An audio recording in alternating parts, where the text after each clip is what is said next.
장기 미제였던 백경사 피살 사건의 윤곽이 드러났습니다. 21년 전 전주에서 고 백선기 경사가 흉기에 찔려 숨진 채 발견됐고 백경사가 차고 있던 권총이 사라졌었습니다. 그러다 지난 3월에 이 권총이 발견되면서 수사는 급물살을 탔죠. 경찰은 여러 간접 증거를 종합해서 범인을 특정했습니다. 대전 국민은행 권총 강도 사건 2인조 중 한 명이었던 이정학이 단독으로 벌인 범행으로 최종 판단한 겁니다. 다만 이정학은 범행을 강하게 부인하고 있습니다. 간접 증거는 있지만 직접 증거는 없는 탓에 결국은 법원에서 진실이 가려질 것으로 보입니다. 김민성 기자입니다. 잠깐 이쪽으로 오시죠. 우리 천장에서 뭐 좀 찾아가지고. 총기 번호 4208. 21년 전 흉기에 찔려 숨진 고 백선기 경사의 총이 마침내 경찰로 돌아온 순간입니다. 총의 위치를 알려준 건 대전 국민은행 권총 강도 사건 2인조 중 이승만 쪽이었습니다. 제보자의 경우에는 본인 진술에 따른 알리바이가 저희들은 알리바이를 확인을 했고요.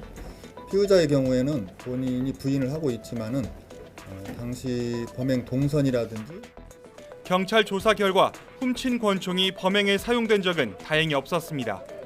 이승만은 이정학에게 총을 건네받아 이사할 때마다 가지고 다녔습니다.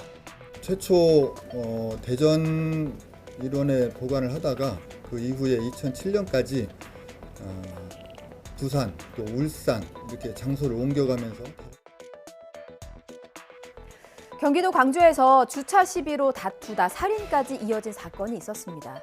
내 차를 막았다면서 격분해서 다퉜고 분을 이기지 못한 70대가 이 일본도를 휘두른 겁니다. 길이 1m의 진검이었습니다. 50대 피해자는 70대가 휘두른 장검에 양쪽 손목이 절단됐습니다. 한때 회복한 것으로 전해지기도 했지만 과다출혈이 문제였습니다. 끝내 사망한 것입니다.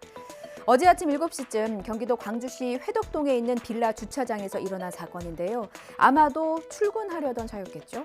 50대 피해자 차량이 그 앞에 주차돼 있었습니다. 두 사람은 2년 전쯤부터 주차 문제로 다툼을 이어왔다고 합니다. 사건이 일어난 날도 주차 시비가 시작됐고 분을 못 이긴 남성은 집에서 1m가 넘는 일본도를 가져와서 휘둘렀습니다. 주차 문제로 나를 무시했고 내 말을 듣지 않아서 범행을 저질렀다고 진술했습니다. 피해자는 얼굴과 가슴, 팔에 큰 부상을 입어서 신정지가 왔고 닥터 헬기까지 출동해 병원으로 이송했지만 사건이 발생한 지 8시간여 만에 끝내 목숨을 잃었습니다. 70대 남성이 휘둘렀던 일본도는 2015년 경찰의 소지 허가를 받은 것으로 알려졌는데요. 경찰은 조사를 마치는 대로 살인 혐의로 구속영장을 신청할 계획입니다. 할머니가 차 사고로 다쳤어요. 다급하게 외치면서 택시에 오른 승객입니다. 탑승지는 인천이고 목적지는 천안이었습니다. 숨을 헐떡이면서 결제는 천안에서 몸이 불편한 아버님이 하실 거다. 빨리 가달라는 말에 택시기사는 어떡해 최대한 빨리 가겠습니다. 이렇게 배려했습니다. 그러면서 톨게이트비도 직접 내시고 점심은 먹었냐, 물 좀 마시겠느냐 손님을 살뜰히 챙겼습니다. 택시비 13만 원은 천안에서 아버지가 대신 낸다더니 천안에 도착하자마자 냅다 도주하기 시작한 승객. 당황한 택시기사는 남성을 뒤쫓다가 계단에서 넘어져 다치기까지 했습니다. 결국 기사는 택시비 먹튀남은 잡지 못하고 허탈한 표정으로 차에 올라야만 했는데요.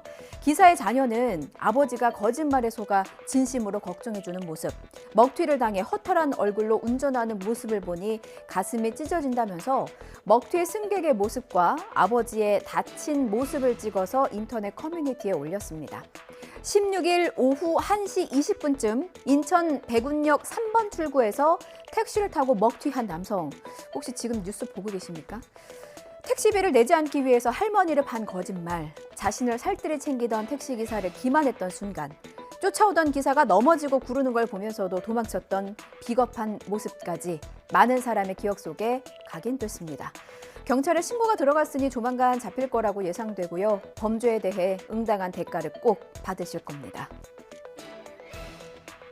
전국 6,400개의 성매매 업소를 상대로 정보를 불법 수집해서 공유한 모바일 앱 운영자 등 3명이 구속돼 경찰에 넘겨졌습니다. 누구의 어떤 정보가 담겼는지 궁금하시죠? 2021년 1월부터 올해 2월까지 2년 동안 성매매 업소를 드나든 5,100만 건의 남성들 정보입니다. 성매매 업주 휴대전화에 저장된 손님은 460만 명 정도 됐다고 하고요. 이렇게 불법 수집해서 공유된 개인정보가 5,100만여 건입니다. 이들은 당신의 남자친구 혹은 남편의 업소 출입 여부를 알려주겠다면서 홍보하는 유흥 탐정으로 돈을 챙겼고요. 보이스 피싱에도 이용했습니다.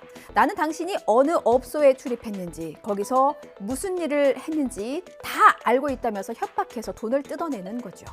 업주들에게서도 돈을 받아 챙겼습니다. 업주들이 휴대전화에 영업용 앱을 설치하면 성매수남의 전화가 올 때마다 과거에 어느 업소를 얼마나 이용했는지, 어떤 취향인지, 혹은 단속했던 경찰은 아닌지, 아니면 업주들을 힘들게 하는 이른바 진상 손님은 아닌지 등이 쫙 나왔던 겁니다. 업주 한 명당 월 10만 원 정도의 이용 금액을 받아 챙겨서 월 3억 원 정도의 수익도 올렸다고 해요. 이렇게 챙긴 돈으로 고급 아파트 살고 고가의 외제차 몰고 호화 생활을 누렸다고 합니다.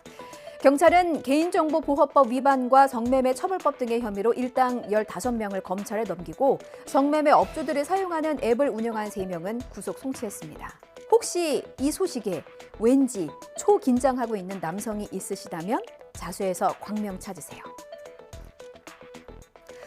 다른 사람의 생명을 구하다가 자신의 목숨을 잃거나 부상당한 의인들이 참 많습니다. 돈과 명예 원해서 귀한 목숨 던지는 거 아니에요. 이분들은 그저 나도 모르게 몸이 움직인 의로운 사람들일 뿐입니다. 그래도 다친 몸은 치료해야 하잖아요. 이런 분들 치료비에 쓰라고 제도도 마련돼 있습니다. 그런데 치료비 받으려면 직접 선행을 입증하고 서류 내고 또 여러 차례 심사를 거쳐야 한다고 합니다. 아픈 몸 이끌고 서류 챙기는 것도 번거롭지만 이런 제도조차도 제대로 알지 못해서 일부 공무원들과는 입씨름까지 벌여야 한다고 합니다. 상처를 넘어서 자괴감마저 느낀다는 의인들의 목소리를 강민경 기자가 들어봤습니다. 자영업자 조인수 씨는 지난 4월 가게 근처 다세대 주택 옥상에서 시커먼 연기를 목격하자 주저없이 현장으로 뛰어갔습니다.